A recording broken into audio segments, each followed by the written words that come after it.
friends, welcome back to Vishmiya Food. இன்னைக்கு வந்து ஒரு Deepavali sweets and snacks video தான் பார்க்க போறோம். இதுக்கு முன்னாடியே நம்ம சேனல்ல நிறைய தீபாவளி ரெசிபிஸ்லாம் வந்து அப்லோட் பண்ணிருக்கேன். அதெல்லாம் பார்க்காதவங்களுக்காக லிங்க் வந்து டிஸ்கிரிப்ஷன்ல கொடுக்குறேன்.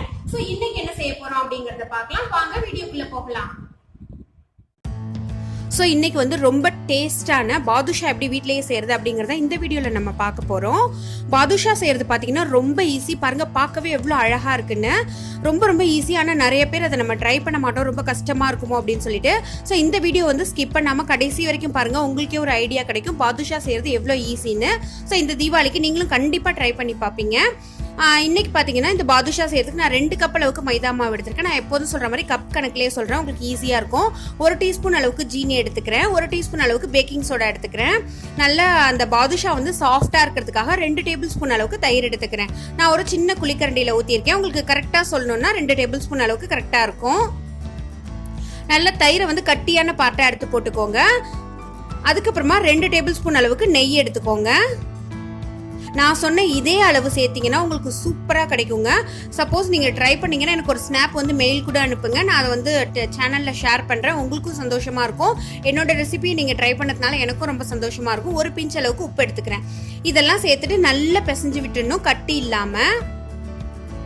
அது எப்படி பிசையணும்னு பார்த்தீங்கன்னா, மாவை கொஞ்சம் கையில் எடுத்து இந்த மாதிரி நல்லா தேய்ச்சி நீங்கள் வந்து பிசைஞ்சிங்கன்னா கட்டி இல்லாமல் நல்லா வந்துடும்.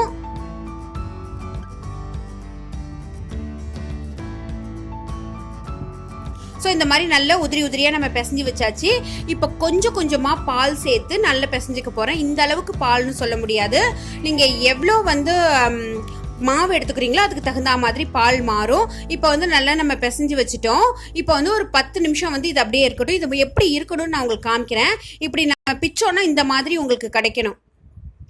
ஸோ உங்களுக்கு பிய்யறப்பே தெரியுது பாருங்க, பாதுஷாக்குள்ள எந்த அளவுக்கு லேயர் கிடைக்கும் அப்படின்ட்டு. ஸோ இந்த மாதிரி இருக்கணும். இது வந்து ஒரு 10 நிமிஷம் வந்து அப்படியே வச்சிடுங்க. அதுக்குள்ள நம்ம பாகு ரெடி பண்ணிடலாம். இது ஒரு ஈரத்துணி கூட நீங்க போட்டு மூடி வச்சுக்கலாம். இப்போ பாகுக்கு பார்த்தீங்கன்னா நான் 2 கப் மைதா எடுத்தேன்ல, ஸோ 1 கப் அளவுக்கு ஜீனி எடுத்துக்கிறேன். அந்த ஜீனி வந்து நனைகிற அளவுக்கு தண்ணி எடுத்துக்கிறேன். நீங்க எந்த அளவுக்கு மாவு ஜீனி எல்லாம் வேறுபட்டாலும் இந்த தண்ணி வந்து எந்த அளவுக்கு சேர்க்கணும், அந்த ஜீனி ஃபுல்லா நனைஞ்சிருக்கணும். அப்புறம் வந்து நல்ல வாசத்துக்காக ஏலக்காய் பவுடர் கொஞ்சம் சேர்த்துக்கிறேன். அப்புறம் குங்குமப்பூ. இது வந்து பாத்தீங்கன்னா 1 கம்பி பதத்துக்கு வரணும். உங்களுக்கு 1 கம்பி பதம் வந்ததுக்கு அப்புறமா நல்லா வந்து எலுமிச்சம்பழம் வந்து ஒரு 4-5 டிராப்ஸ் வந்து விட்டுட்டீங்கன்னா சீக்கிரமா பாகு வந்து முறிஞ்சு போகாம இருக்கும். இது வந்து இப்ப ரெடி ஆயிடுச்சு. பாகு நல்லா ரெடி ஆயிடுச்சு. பாகை தனியா வச்சுட்டு இப்ப நம்ம வந்து பாதுஷாவை உருட்டுறதுக்கு போகலாம். ஏன்னா மாவும் வந்து நல்லா 10 நிமிஷம் நல்லா ஊறி இருக்கும். இதை வந்து எடுத்து சின்ன பால்ஸா, உங்களுக்கு எந்த அளவுக்கு பெரிய பாதுஷா வேணும்னா பெருசு, சின்னது வேணும்னா சின்னது, உங்க விருப்பம் தான் அது. அதை எடுத்து நல்லா உள்ளங்கையில வச்சு உருட்டிக்கோங்க. சப்போஸ் உங்களுக்கு வெடிப்பு வந்ததுன்னா எண்ணெய் தடவி நீங்க உருட்டிட்டீங்கன்னா வெடிப்பு வராது. ஸோ நம்ம உள்ளங்கையிலேயே ஒரு குழி இருக்கும்ல, அதனால உருட்டுறப்ப நல்லா ரவுண்டா கிடைச்சிடும். கிடைச்ச உடனே அதுக்கப்புறமா மேல ஒரு அழுத்தி நடுப்புற வந்து ஒரு ஓட்டை போட்டுட்டீங்கன்னா பாதுஷா வந்து ரெடி ஆயிடும். ஸோ இது வந்து எல்லாத்தையுமே நம்ம ரெடி பண்ணி வச்சுக்கணும். ரெடி பண்ணி வச்சதுக்கப்புறம் எண்ணெய் வந்து மிதமான சூட்டில் வச்சுக்கோங்க. ரொம்ப வந்து மிதமானனா ஃப்ளேமை வந்து சின்னதாக வச்சுக்கோங்க. ரொம்ப ஹை ஃப்ளேமாக வேணாம். சப்போஸ் நீங்கள் ஹை ஃப்ளேமாக வச்சிட்டிங்கன்னா பாதுஷாவோட மேல் பகுதியெல்லாம் வெந்துடும். பாதுஷா உள்ள மாவு அப்படியே இருக்கும். அதனால வந்து சிம்லேயே வச்சுக்கோங்க. அடுப்பை வச்சு நல்ல கோல்டன் ப்ரௌன் கலரில் வந்து பாதுஷாவெல்லாம் பொரிச்சு எடுத்துக்கோங்க.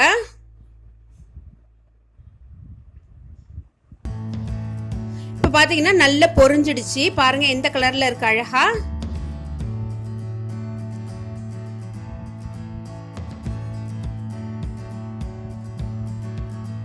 இப்ப வந்து சலசலப்பு வந்து கொஞ்சம் நிக்க போகுது. இப்ப பாதுஷாவும் நல்ல பாருங்க எவ்வளவு அழகான கலர்ல வந்திருக்கு. ஸோ இதை வந்து நம்ம டைரக்டா ஜீரால போட்டுடலாம். ஜீரால வந்து 5லேருந்து 7 நிமிஷம் வரைக்கும் கடக்கலாங்க. நீங்க டைரக்டா போட்டுட்டு அதோட மேல நம்ம வந்து கொஞ்சோண்டு தானே ஜீரா பாகு ரெடி பண்ணியிருக்கோம். ஏன்னா பேலன்ஸ் எல்லாம் வேஸ்டா தான் ஆகும். அதனால நம்ம வந்து கொஞ்சோண்டு ஜீரா பாகுங்கிறதுனால மேலெல்லாம் எடுத்து ஊற்றிட்டு ஒரு 5 நிமிஷம் அப்படியே இருக்கட்டும், எடுத்து வச்சிடலாம். 5 நிமிஷம் வந்து நல்லா அந்த பாகுல ஊறிடுச்சு அப்படின்னா நம்ம வந்து பாதுஷாவை எடுத்து வெளில வச்சிடலாம். நான் வந்து மேலே வந்து கொஞ்சோண்டு முந்திரி பருப்பு, அதுக்கப்புறமா வந்து குங்குமப்பூவெல்லாம் போட்டிருக்கேன். சூப்பரான பாதுஷா வந்து ரெடி ஆயிடுச்சு. இது வந்து ஒரு 1 மணி நேரத்துக்கு அப்புறம் சாப்பிட்றதுக்கு ரொம்ப டேஸ்ட் நல்லா இருக்கும். இந்த தீபாவளிக்கு நீங்களும் உங்க வீட்டில் இதை ட்ரை பண்ணி பாருங்க. இந்த வீடியோ பிடிச்சிருந்ததுன்னா லைக் பண்ணுங்க, ஷேர் பண்ணுங்க. சேனலை இன்னும் சப்ஸ்கிரைப் பண்ணலன்னா மறக்காம சப்ஸ்கிரைப் பண்ணிக்கோங்க. இதே மாதிரி இன்னொரு வீடியோல மீட் பண்ணலாம். Thank you friends. Bye.